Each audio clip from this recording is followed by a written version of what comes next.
இப்போ நாம் பார்க்க போகிற ரெசிபி காலிஃப்ளவர் சில்லி. அதுக்கு நான் ஒரு பெரிய சைஸ் காலிஃப்ளவரை தேவையான அளவுக்கு கட் பண்ணி எடுத்துட்டேன். நீங்கள் உங்களுக்கு பிடிச்ச சைஸுக்கு கட் பண்ணி எடுத்துக்கோங்க.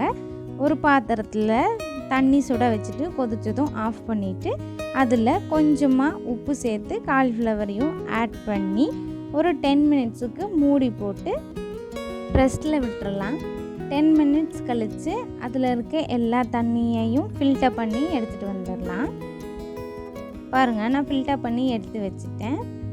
இதில் ஒரு 3 ஸ்பூனுக்கு அரிசி மாவு, 4 ஸ்பூன் கார்ன்ஃப்ளவர், 4 ஸ்பூன் மைதா ஆட் பண்ணிவிட்டு தேவையான அளவு உப்பு, வரமிளகாய் தூள், உங்களுக்கு கலர் ஆட் பண்ணுறது ஓகேனா கலரும் கூட ஆட் பண்ணிக்கோங்க. ஒரு 3 ஸ்பூன் அளவுக்கு ஜிஞ்சர் கார்லிக் பேஸ்ட், அப்புறம் ஒரு ½ லெமன் பிழிஞ்சு விட்டுக்கோங்க. பிழிஞ்சு விட்டுட்டு நல்லா மிக்ஸ் பண்ணி ஒரு 15 to 30 மினிட்ஸ் ஊற விட்டுருங்க. தண்ணி எதுவும் ஆட் பண்ண தேவையில்லை. அதுக்கப்புறமா ஒரு வாணலியில் நான் கடலெண்ணெய் ஊற்றி ஹீட் பண்ணியிருக்கேன். நீங்கள் ஆயில் கூட யூஸ் பண்ணிக்கலாம். எண்ணெய் காஞ்சதும் நம்ம ஊற வச்சுருக்க காலிஃப்ளவரை எடுத்து பொரித்து எடுத்துடலாம். இதில் உங்களுக்கு சப்போஸ் மாவு பத்தாத மாதிரி இருந்ததுன்னா அரிசி மாவு ஆட் பண்ணாதீங்க. கார்ன்ஃப்ளவர் அண்ட் மைதா ஆட் பண்ணிக்கோங்க. தண்ணி எதுவும் சேர்த்துக்க தேவையில்லை.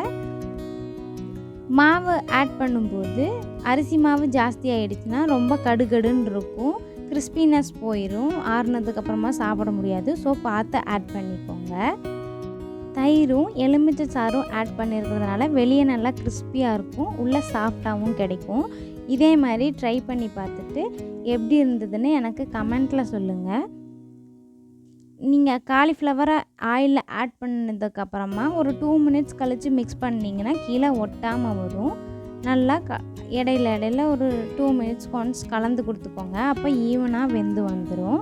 கலர் சேஞ்ச் ஆகிடுச்சுன்னா நம்மளுக்கு வெந்துடுச்சுன்னு அர்த்தம். இனிஷியல் ஸ்டேஜ்லேயே ஹாட் வாட்டரில் ஊற வச்சதால் காலிஃப்ளவர் வெந்திருக்கும். இந்த மாதிரி கலர் மாறினதுமா எடுத்துட்டோன்னா காலிஃப்ளவர் சில்லி ரெடி. வீடியோ பிடிச்சிருந்தால் லைக் பண்ணிக்கோங்க, சேனலை சப்ஸ்கிரைப் பண்ணிக்கோங்க. தேங்க்யூ.